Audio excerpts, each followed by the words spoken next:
This is Lewis Hart for Boxing Social in association with Empire Fight Store and Forged Irish Stout. Delighted to be joined with Adam Smith. We've just concluded the press conference for Anthony Joshua versus Francis Ngannou.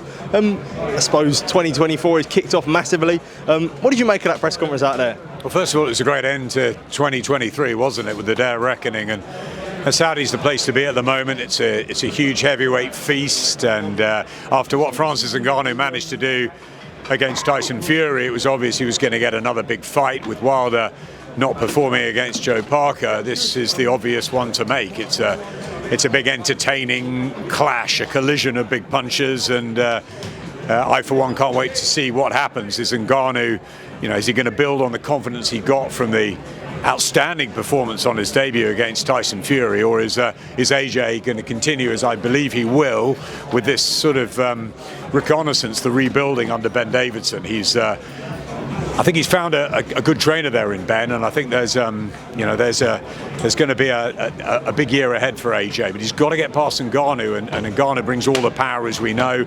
He had Tyson in trouble. He had Tyson in trouble from start to finish, and it's a very, very interesting matchup. Does it show how crazy one fight can turn the tide in a way? Because when you look at Ngannou pre-Fury, many people said he wouldn't win a Southern Area title, crazy things like this, and then now he's fighting Anthony Joshua. Does it show after one performance, when in a fight he didn't even win, the tide can turn so much? Yeah, it was a fight that many people thought he did win, or it was certainly very, very close. And yeah, he's a huge attraction because of what he did in the other world, in his world, and because he's such a huge guy and he brings so much excitement and power to the ring. People are going to want to watch, and that's what it's about. It's about entertainment. Would we have rather seen AJ Wilder? Of course, as a boxing fan, yes, but Wilder messed it up. Joe Parker performed out of his skin on December 23rd, and that's by the wayside for the moment.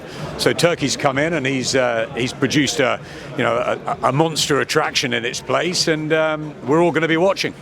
Does it show the risks that AJ is having this fight? He doesn't really have anything to gain. He's got it all to lose, especially when it comes to his position, wanting to be a three-time world champion. We don't know what's going on with the IBF, but it shows that AJ's almost got nothing to gain in this fight, in a sense. AJ takes a risk every single time he goes in. He's a two-time champion. He's got all the money in the world. He doesn't need to fight. He's a very competitive individual. He wants to become a three-time champion. He wants to fight Tyson Fury. And look, Ngannou's in his way. That's how he looks at it. It's business. I like the fact that Joshua's keeping momentum now. I like the fact he's fighting regularly. I think that's going to put him in great stead. And if he gets the job done on March the 8th, then he'll go into, hopefully, the winner of Fury Usyk, or certainly in that mix, if not a Hrgovic or a Wilder, if Wilder comes back again. It's a big year, 2024, for Joshua, but accidents happen, heavyweight boxing. We all saw what happened with Andy Ruiz Jr. in the Garden, and he's not going to underestimate this guy, certainly not the power he brings into the ring.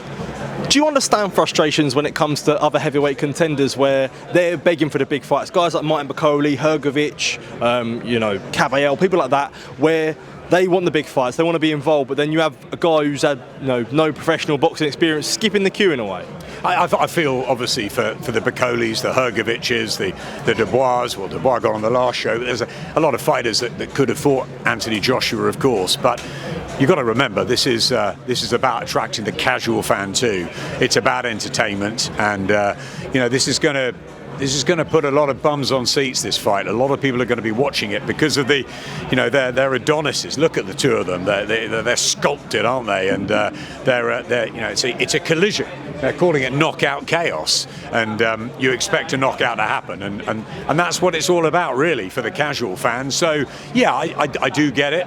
As a boxing supporter, as a trade supporter, there are other fights I'd like to see Joshua in, of course, but this is one I'm not going to miss. And another one we have to talk about on this undercard, it's just got announced. Joseph Parker takes on Zhilei Zhang, and they're very, very exciting, almost crossroads fights, both coming off back of standout wins. I'm excited for this collision course on March the 8th.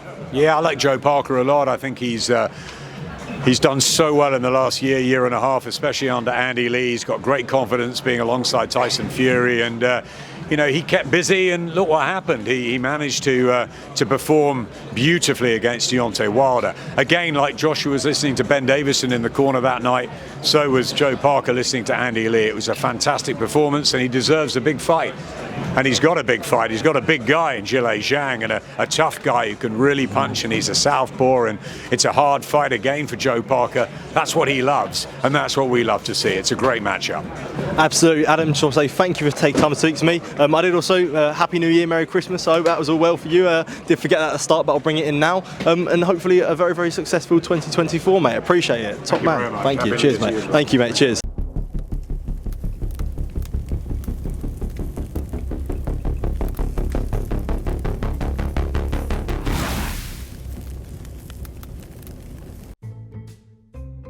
We need to think of a new advert for freebets.com.